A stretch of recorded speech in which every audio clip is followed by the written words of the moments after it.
He's Penn Live Steelers beat reporter Nick Farabaugh. I'm John Luciew. We are now live on YouTube Tuesday afternoon at 4 p.m. And so get your questions in for Nick in the chat, and we'll get to as many as we can because your Steelers are surging. They just played probably their most complete game of the season against on that sorry sod of Acrisure Stadium against the Brownies.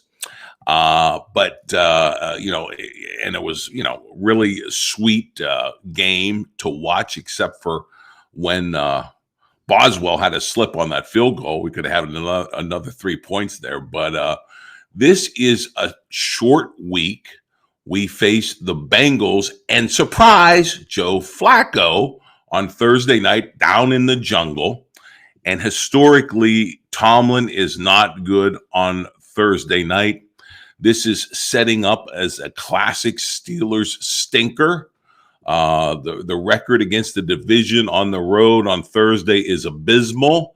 So, Nick, I got to ask you, how, is this going to be an early Halloween scare for the Steelers down in Cincinnati, where by all rights they should win this game? But how is this setting up? And give us the feel for how different a short week like this is, for the prep and everything.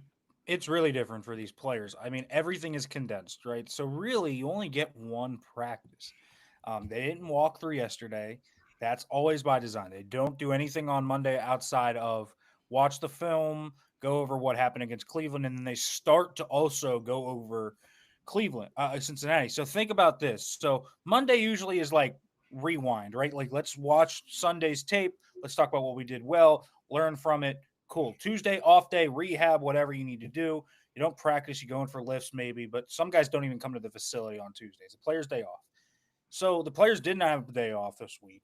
And Wednesday is when you start to get into Cincinnati and kind of get really into it usually. But instead, you smash Wednesday, Thursday, and Friday essentially all together on a Tuesday. Tomorrow will be their Saturday. They will have their usual walkthrough. And that's kind of that. You don't really get to go into the deep delves of a usual game plan. It is really streamlined. And so that's why you often see sloppy football on Thursday nights, because you don't really get as much time to game plan. Coaches don't get much sleep on these short weeks. I don't think Mike T slept much at all after the Browns game. He probably walked off that field and turned on the Cincinnati tape, to be quite honest with you. This is just a really streamlined, quick version. And so we'll kind of see where things go. And for the Steelers, they really only had to watch one game. I think that's the one good thing, is they have a lot of familiarity with Zach Taylor's scheme.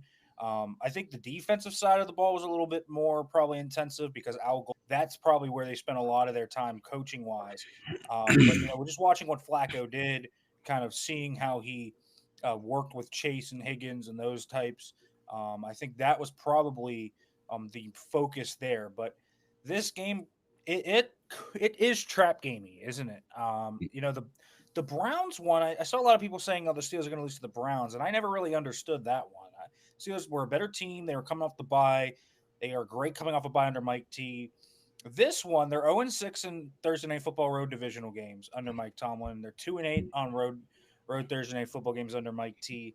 And they haven't won a road Thursday Night Football game since 2016, which was on Thanksgiving against the Colts, I believe, that year. So the Steelers are going to exercise a demon here if they win.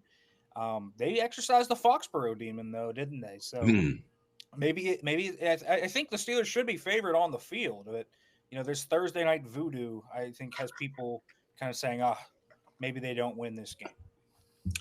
Well, they're calling it the Icy Hot Bowl in honor of the two 40-year-old quarterbacks. And at the press conference, when Tomlin scolded all you guys for annoying him, he did not seem very happy to be facing Joe Flacco in a Bengals uniform with all those wide receiver weapons that they do have. And he did an unusual tongue lashing of the Browns brass, who decided to trade Flacco within the division. What was all that about? Well, I think Mike Tomlin wanted to face Jake Browning, and I don't blame him. Jake Browning looked pretty terrible before he got pulled for Joe Flacco after that trade. I think this game would have been a lot easier if Jake Browning was behind center rather than Mr. Flacco. So I think what Joe Flacco brings to the table is a veteran savvy player that knows this scheme inside and out. There's not much the Steelers can do to fool Joe Flacco. I think he knows exactly what he's going to get.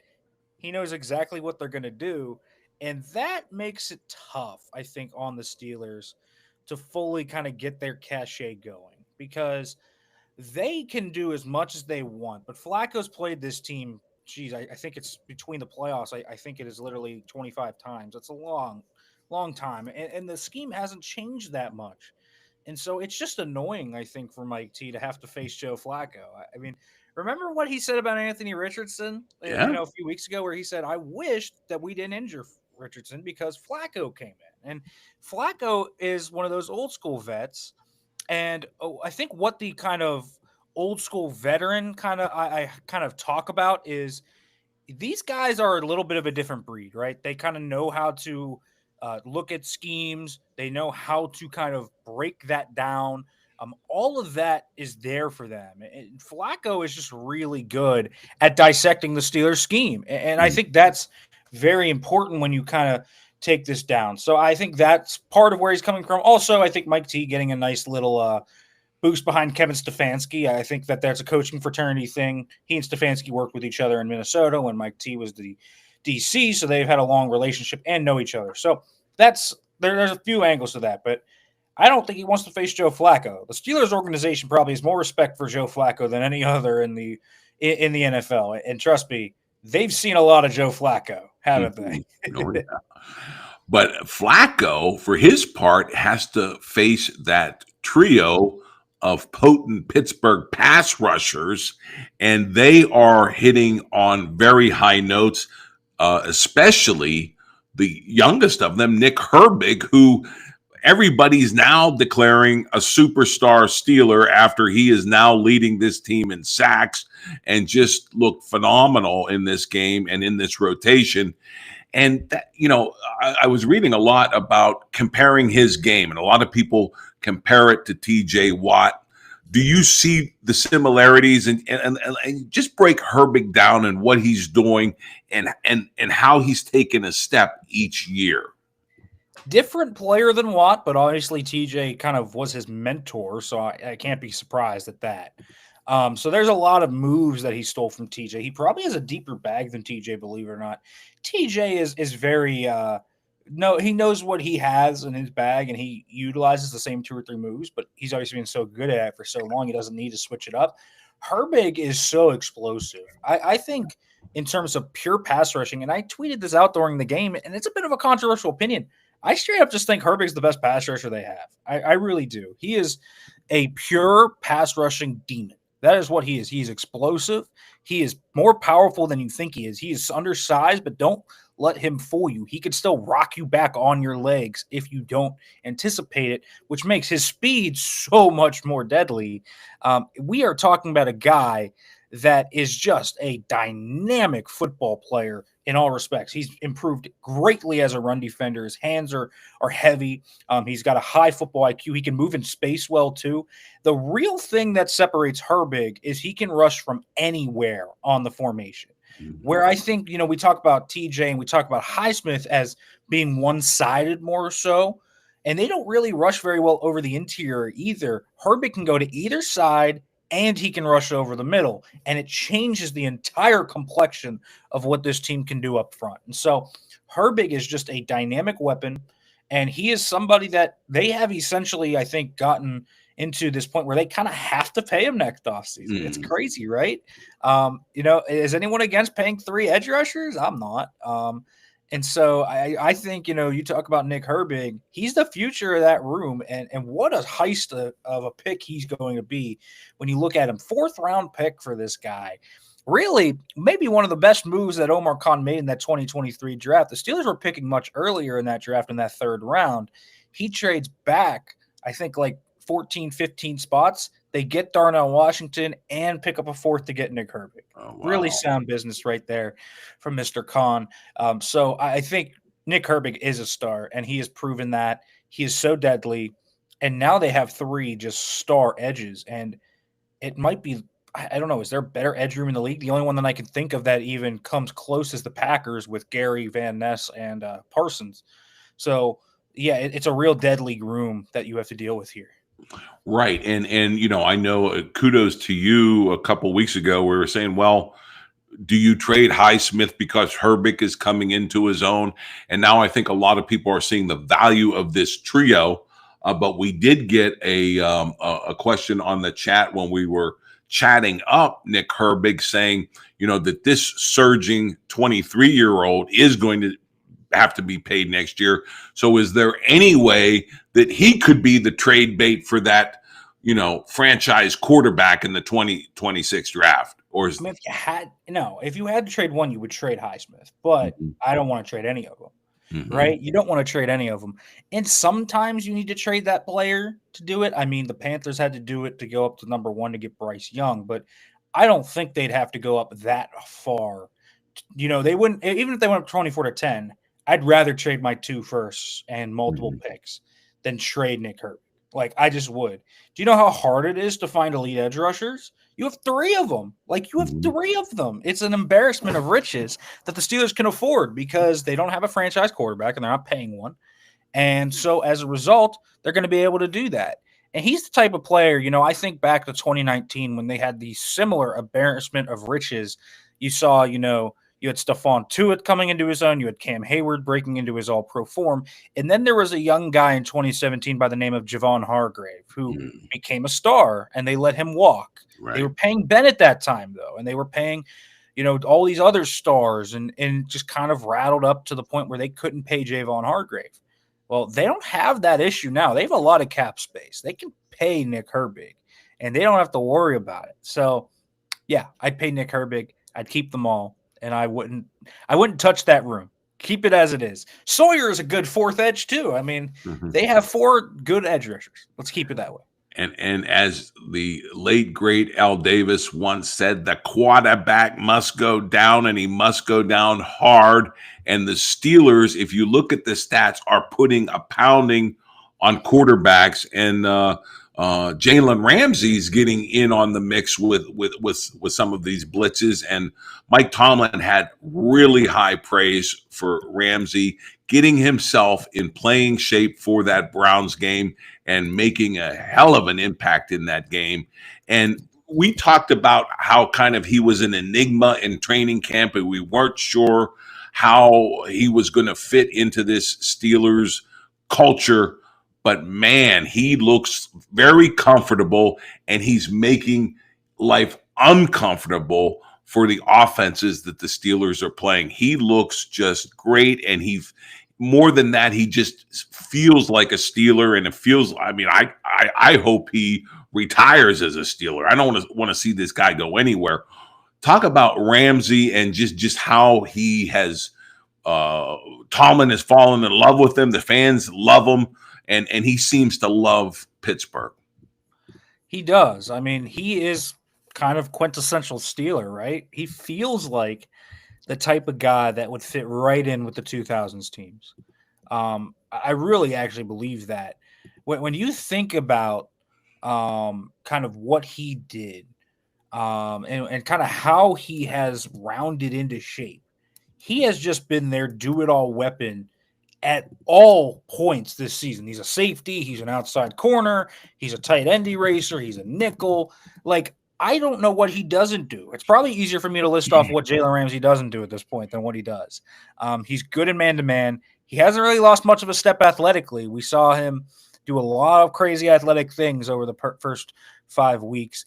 This is a guy that has the mentality of a Hall of Famer, and you see it. It just looks different. His ability to rehab and get back for that game on Sunday, unreal. I mean, he didn't even look like he was hurt out there. He didn't look like that on Friday either. I was like, this guy is incredible right now. And I don't think it was an 100% Jalen Ramsey, but he earned the respect of a lot of people. Aaron Rodgers said as much. A lot of guys in the NFL, they're at 70, 80%, before the Sunday, Thursday rotation will pipe it down and say, okay, I'm going to miss the next 2 games, and then I'll get back after the 10-day bye. Ramsey hooked it up played probably at 80 to 85 and still looked like an elite corner. He Hmm. has been everything they have wanted and more, John. He is such a dynamic playmaker. He's an elite tackler. As we saw, he can blitz the quarterback pretty well, too. He is such a game changer for what they wanted out of their nickel corner position. It's why I think they're blitzing way more. They feel like they have the personnel now to play man to man. We saw them man up a lot on the Browns, and that looked pretty good. And you saw Jalen Ramsey really just make play after play after play. So that is a playmaker. He is somebody that changes the calculus of the defense. And even at 30 years old, I think he's evolving his game to maintain the edge he has. I definitely think Icy Hot should sponsor this game on Thursday night and, get Shaq out there and do a lot of commercials, because I think Flacco is going to need a lot of that product after this game. And we'd be remiss if, while we're dwelling on the defense, we didn't mention Derek Harmon, the rookie, who seemingly is making a splash play in every game and taking his game up a notch. And you were talking to some of the defensive coaches today. I saw some of your tweets that the ceiling is just almost the sky's the limit with this guy. Talk about Harmon and what he's doing. Yeah, I mean, when you look at it, what Harmon is doing right now is really kind of special. He is a playmaker in every respect. This is a guy that has been, quite honestly, a top tier run defender since he's come in. And he's been a pass rusher that has legitimately cratered the pocket. And he's just working at an extremely high level. He's playing one tech, he's playing three, he's playing five. He's being utilized all over the place. He's crashing inside as a looper. He's letting guys come free on blitzes. He does the grimy little detail stuff that maybe you don't notice to elevate others. But then he's also productive. I don't think people know this. It's not been a great productive rookie class pass rusher wise so far. So Derek Harmon through 3 games is 2 sacks. That currently leads all rookies. Harmon has been just productive, a sack or half a sack at least in each game. He's gotten 3 pressures in each game so far. His run defense has been stout. He's been everything they've wanted and more. I mean, I'm not going to say it's just because he's back and that's why the run defense is better, but I think he's a big part of it. I'll tell you that. They missed Derek Harmon a lot when they didn't have him in the first 2 weeks, and the Jets and Seahawks just ran all over them. In the last 3 games, the true rushing success has just not been there for a lot of these teams. And so it's been really impressive to kind of watch Derek Harmon just take up arms right away and really dive into this head first. He's been an impressive football player. And so far, John, I mean, certainly looks like the right pick. Oh, absolutely, without a doubt. And like I said, the upside is high, and I don't think we've even scratched the surface of that sky yet. And speaking of upside and big load, we have the newly anointed Mount Washington. Boy, would Myron Cope love that nickname. I mean, he loved to dole out the nicknames to his favorite Steelers. And Mount Washington, Darnell Washington, the tight end, is devouring the snaps. He's dominating the blocking schemes. And, and basically Pat Freiermuth, I mean, if we traded, would we even notice if they traded Freiermuth for a wide receiver too? I mean, it just seems like as this season goes along, he's more and more expendable as Washington is rising just to new heights, it seems. Yeah, I mean, listen, they could do that. But I also think there's a few things I'm going to point out here. I think Pat, and this is something I hold, I truly think Pat is a better player than Jonnu Smith, at least for this scheme. I just do. Jonnu has been used as like a running back. I mean, that's what he's been utilized as. And I don't really understand it. It's kind of, redundant to what they had. I think Muth is pretty underrated in terms of his zone ability to kind of sit down. I think he's had better blocking reps this year than he's ever had before in his career. There's just a lot of things that I question about that. But if they're not going to utilize him and he's getting paid $12 million a year and their heart's content is I'm going to use Jonnu Smith, then yeah, I mean, you kind of have to explore trading him. I think, to a degree. So is he going to parlay that? Are you trading him to the Saints for Chris Olave? I doubt that. Can you maybe parlay him plus a pick into something? Sure. Can you trade him for the pick, then use the pick to trade for a receiver? Sure. I guess you could do that. What would he get? I don't know, fourth, something like that. I mean, there's not that many great tight ends around the league right now. And I think Muth is a useful player, and I think he showcased that before in his career. So I don't think, they're going to trade Freiermuth for a player necessarily. I think he's probably on this team, and that's more of a off-season discussion, to be quite honest with you.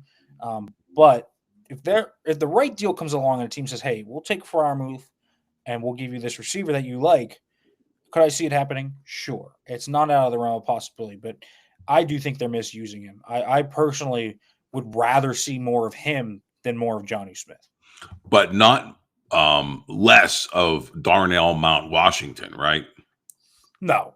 We talked about this. Darnell is the kind of engine, if you will, to this team right now on the offensive side of the football. We saw the big play, obviously, to open up the game. We saw what he does in the run game. I mean, he just demolishes the edge a lot of the times. He opens up cutback lanes.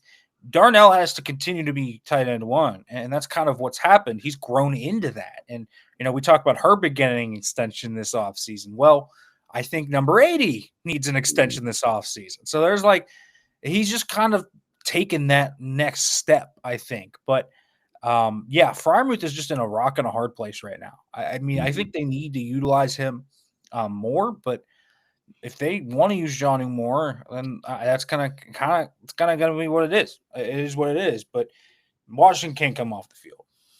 And just to clarify, because we got a sort of a note in the chat, I don't think we're advocating to trade Freiermuth, but I think what we are saying that if he's being utilized this infrequently with this little impact, I mean, I guess that does kind of make you want to explore what you could get for him going into that 2026 draft, where you, also, bolstering this team, which now is sitting atop the AFC North and looks like it could win the division and compete in the playoffs in the AFC. So yeah, you got to look at what you can do to make this a win now proposition in 2025, and then maybe even pocket yet another draft pick in 2026 for the likes of a Pat Freiermuth, who heretofore is not having an impact on this team. So that, I think that's kind of the what we're saying here. The other thing is, and let me just add this on, is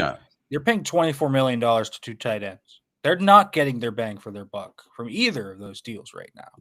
And when they're on the field, John, together, it just hasn't worked. They tried that early on, and then the last 2 weeks, it's been more Darnell, and we've just kind of seen it come about. This is what I worried about when they traded for Jonnu Smith.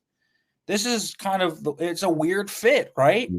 You get Muth kind of in the background, and on top of that, you also don't really get Jonnu fully featured. Jonnu's best when he's split out and he's utilized – kind of as the split out down the field threat with some yak stuff. But his average at the target's under 1 yard right now.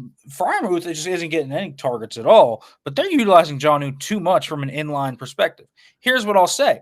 When they're on the field at the same time together, they're negative EPA per play. They have a 10% lower success rate than when Darnell's on the field with either of them together. It just doesn't really work. And so it is an overall less efficient 12 personnel than they have.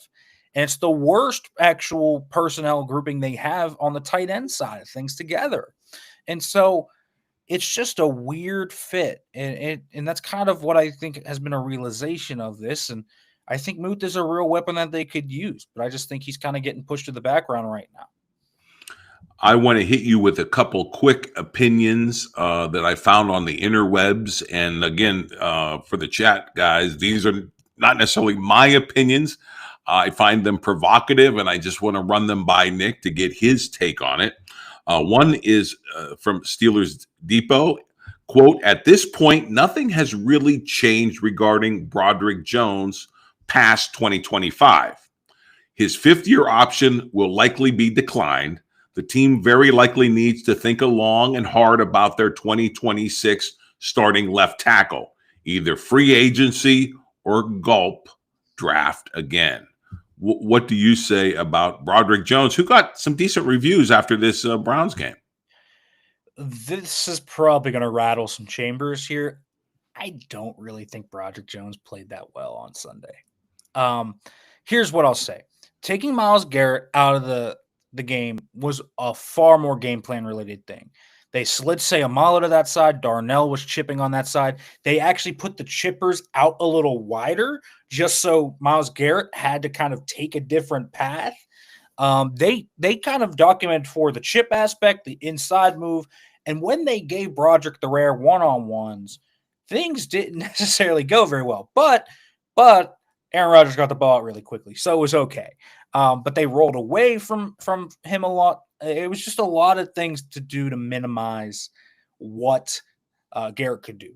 Broderick right now is he better than he was last year? Yes, I think that is true. He is a better player right now than he was a year ago. But his technique is still all over the place. He still drops his head. His hands are wide. His footwork isn't clean. He's not a technically proficient player. And so the Steelers continue to have to kind of swipe help his way because we saw what happened when they didn't give him help. What happened? Will McDonald wrecked the game nearly.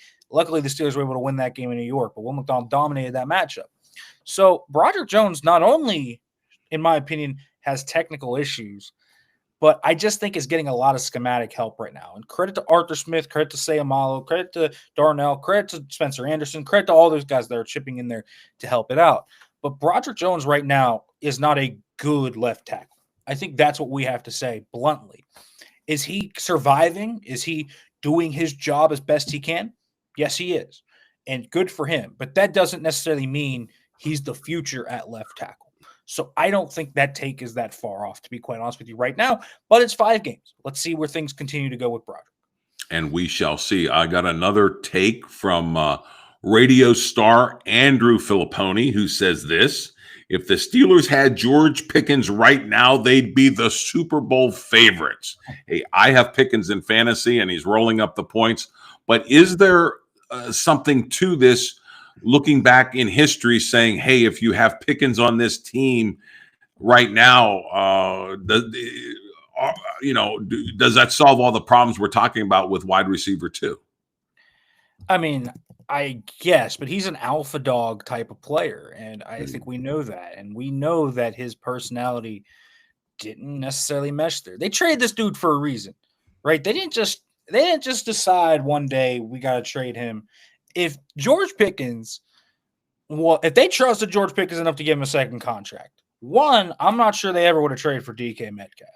But more importantly, two, they don't trade him for a 3rd-round pick. I can't tell you guys this enough. They were actively, and we've said this before, if you listen to us around draft time and through there, they actively called football teams during the second day of the draft trying to move George Pickens. It was something they wanted to do and desired to do. I think the kind of behind the scenes stuff just got a little bit overboard. It doesn't necessarily mean, that Pickens necessarily is some locker room detriment. Maybe he just wasn't happy here, and that was just how he showcased his protest, and he sure looks a lot happier in Dallas, and he's getting a lot of volume. He's maximized with Dak Prescott. I understand why he would be more happy in Dallas than he would be in Pittsburgh, where it just is a completely different type of style of football. So I think that there's different things there. But, I mean, would it be nice to have George Pickens talent-wise? Absolutely.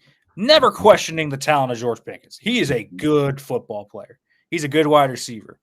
But I do think that the personality side of this just didn't mesh any longer, and that was kind of what happened. And I think both sides are better for it. The Steelers just need to find somebody to fill in that wide receiver 2 role. And the kind of difference is it's not should they have traded George Pickens or should they not have traded George Pickens. It's why did they not draft a receiver? Why did they not sign another player? Because Roman Wilson, as we mentioned, complete question mark, complete enigma, hasn't arisen. And behind that, we knew there wasn't much. Calvin Austin has played much better than I even thought he was going to play. He's proven himself as a legitimately viable secondary target to DK. But now that he's hurt, we kind of saw those guys out there were running cardio outside of DK and the tight ends and the running backs. So, yeah, they need another player. They need to trade for somebody, whoever that is, whether it is the Chris Olaves, the Jacoby Myers is, the Rashid Shaheeds, the Alan Lazard, anyone.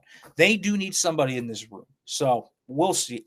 That is something I do expect will happen before the trade deadline. But I don't think George Pickens is the reason to look back on that. And it's probably not A.J. Brown from Philly either, right? Exactly. I mean, no, yeah. I know he's not happy there, but I doubt that. But man, that would be pretty crazy. But don't you have the same thing where he's sort of an alpha dog and doesn't want to be a number two anyway? You know what I mean? Aren't we having the same problem with Pickens? Because clearly he's making a lot of agitated noise in Philly. He comes to Steelers and he's not seeing enough balls. You get the same problem, right? Yeah, I mean, listen, he'd be playing with his former college teammate in DK, but right now the Steelers, I think, do have kind of a formula. I think a true wide receiver 2 would fit this. I don't want necessarily another wide receiver 1 because it's such a tight end centric offense. It's such a running back centric offense. Having another star receiver, it would be nice, but I'm not sure it's the maximization of that talent. You come into the same issue with A.J. Brown. Like someone like Jacoby Myers would be so good in what they need.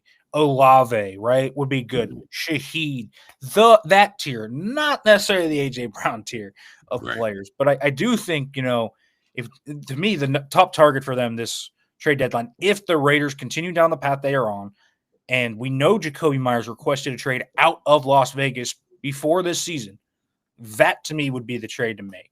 I think there is no better fit out in the market right now than Jacoby Myers. So if they could get him, he is the exact type of player that opens this thing up.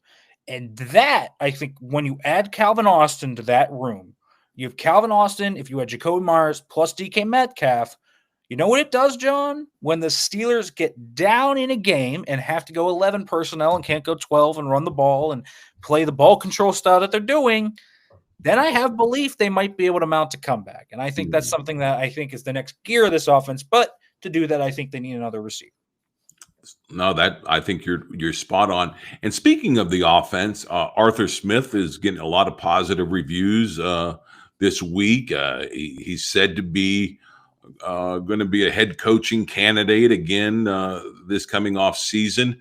The offense, I don't know how I describe it. It's not like a creative offense. They run, some of the same things game in and game out. How would you describe this offense? And I do think you're totally right. We need that next gear, especially if you get behind in a game. But where are we with this offense, and how would you describe it? Creatively limited but consistent. It's very weird. As you mentioned, they run a lot of the same stuff. Outside of Philadelphia, I don't think and I was talking with Derek Bell of Steelers Now about this. I don't really think there's a team in the league that runs less concepts and plays in general than the Pittsburgh Steelers. Philly does, because if you've ever watched their offense, they're just so limited. But the Steelers have found a way to run core plays, stick, dragon, inside zone, mid zone, wide zone, things that they've run a million times since training camp, and they're just really good at. And that's kind of what DK Metcalf said after the game. They just are able to dress it up. They're able to dress it out of 13. They're able to run the same plays out of Pony. They're able to run the same plays out of the Jumbo. Everything comes together. Darnell Washington's play was just an iteration of the same play action pass they killed the Jets with in week 1. They just snuck them right through the C gap and no one followed him. That's what happened 2 or 3 times in that Jets game. They just dressed things up really nicely. And it's a kind of fun way to be able to run your core concepts. Now, I am a little skeptical about how does Arthur Smith continue to evolve this, because the scheme's limited. Rodgers, to a degree, is limited. I think the players around him kind of limited to a degree without that receiver we talked about. There are a lot of limiteds, but they're very consistent in what they do. Rodgers is a great, great mind, and I think his mind is the superpower of this offense right now, being able to do so much with what he does, get the ball out quick, and getting the ball out quickly with still having a downfield passing attack, because they were able to get that going a little bit against Cleveland, where we saw them start to throw that ball down the football field. I do think opening up the intermediate part of that kind of field is going to be the biggest part. We saw them do that with some of the bootleg game. We also saw him do it on that dark DK against the Vikings. Stuff like that, I think, is going to be the next step for this offense. But it's kind of a fascinating offense. It's limited, but it works. And I think Rodgers' mind, his release makes that useful. I think the kind of players that they have, they are playing well. Jalen Warren is playing at a super high level. Kenny Gainwell has been a very good running back too. Darnell's playing at a high level. DK has been super consistent, which is kind of interesting, because if you knew about DK Metcalf before he came to the Steelers, his whole reputation in Seattle was kind of inconsistent, up and down roller coaster. This has been a roller coaster. The guy has touchdowns in 4 straight games and continues to make plays every single week. He's improved his contested catch ability by far. That was my biggest complaint about DK Metcalf in Seattle. And what we are seeing right now is him going up and making plays, him showcasing late hands.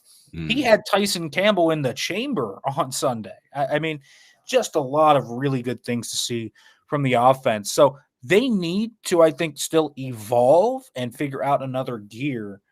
But they have been remarkably consistent, and I think the O-line is starting to gel together too. Fautanu, Frazier, McCormick, Sayamalo. I think those 4 over the past 2 weeks have started to kind of play better and play well. Broderick, I think, is doing what he can.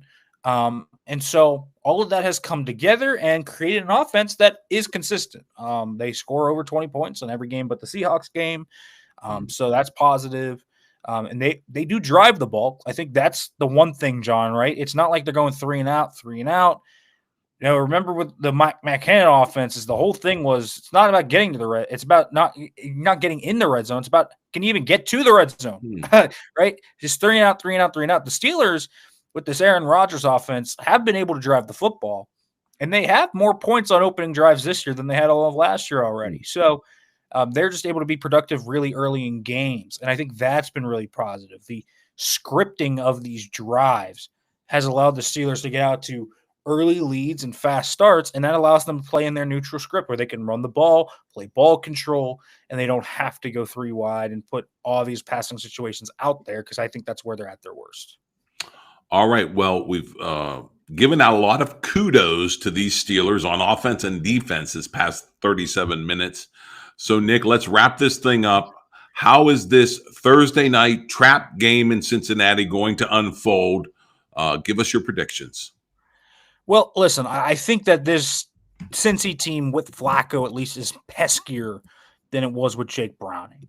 I do think, Chase and Higgins are a really good group.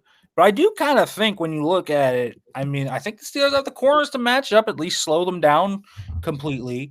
I think that, the run game has kind of heated up. And listen, I don't know if Trey Hendrickson's going to play in this game. If he's out, I don't really know how the Bengals defense is going to be able to stop him. This Bengals team is not without talent, but their O-line has struggled. Flacco, to his credit, super processor, quick release. But can't really move. So if you can get pressure on him, heat him up, you can get some sacks, you can get some turnovers there.